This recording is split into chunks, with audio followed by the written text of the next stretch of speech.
Most gravestones play it safe. A name, some dates, maybe a kind verse to soften the silence. But every so often you find one that tells you exactly how someone died. Not just the sad part, but the bizarre, the unlucky, and the downright absurd. And sometimes the truth sounds like a punchline carved in stone. Welcome back to Half Haunted Chronicles, where even death can surprise you. I'm your host, Candy, and tonight we're reading Epitaphs that tell stories of sudden and strange endings. Falling ice, bad barrels, thunderbolts, pure, unfiltered bad luck.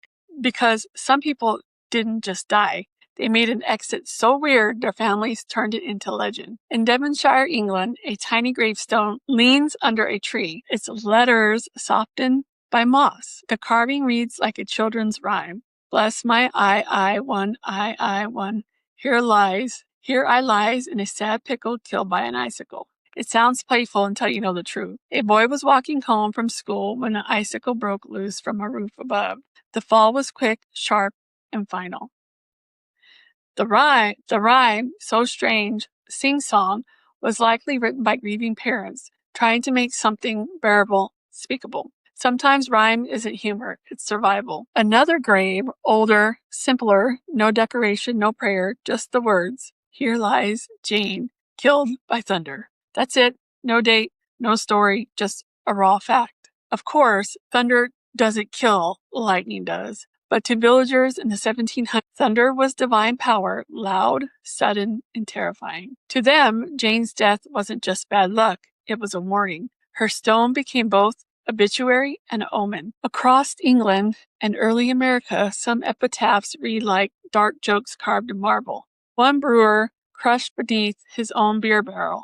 His stone reads, died of his own craft. A woman's epitaph says, choked on a grape. And somewhere in the countryside, a farmer's headstone declares, killed by the beast he raised. That's interesting. You can almost see it.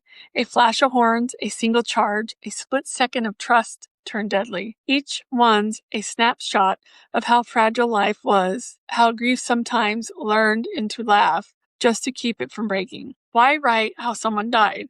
Because stories made loss bearable. In small towns, these words weren't just memorials, they were warnings. Lightning stones whispered, fear the storm. Barrel stones reminded brewers to be careful. And the icicle rhyme? It was kind of a protection spell. If you tell the story, maybe it won't happen again. But there's something deeper too. When you carve the cause, you give meaning to the chaos, and the meaning is the first step towards healing. Behind every strange epitaph was someone's heartbreak. These people didn't mean to be remembered for how they died, they just didn't want to disappear. Their families were searching for reasons, for stories, for something that made sense.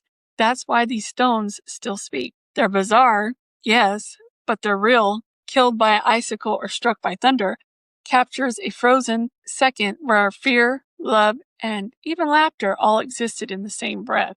All right, real talk here. If I ever die by icicle, I'm haunting every freezer aisle from here to eternity. Open a box of popsicles and I'll whisper, watch your head. The killed by thunder one? That's gothic perfection. Scientifically wrong, but emotionally flawless. And the brewer? Respect. Died doing what he loved. Ale to the chief. But that's what I love about these stones.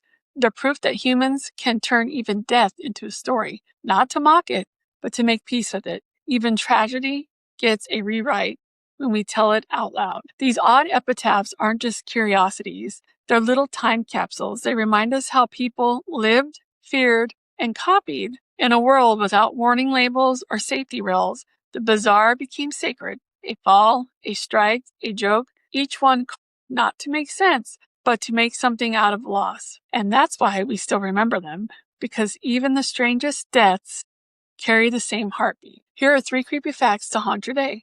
Frozen fate. Falling icicles were a real hazard in the 18th century England, especially from tall church roofs. Some villages placed iron rods on churches after thunder deaths, believing it pleased God and accidentally inventing lightning rods. Breweries, mills, and mines were deadly workplaces, and victims often became local legends through rhymes. Next time you wander through the graveyard, skip the long prayers. Look for the strange ones, the stones that tell you too much, because sometimes it's the oddest stories that keep the dead alive a memory, a rhyme, a warning, a whisper, each one saying the same thing. Don't forget me. Until next time, stay curious and always, always stay haunted.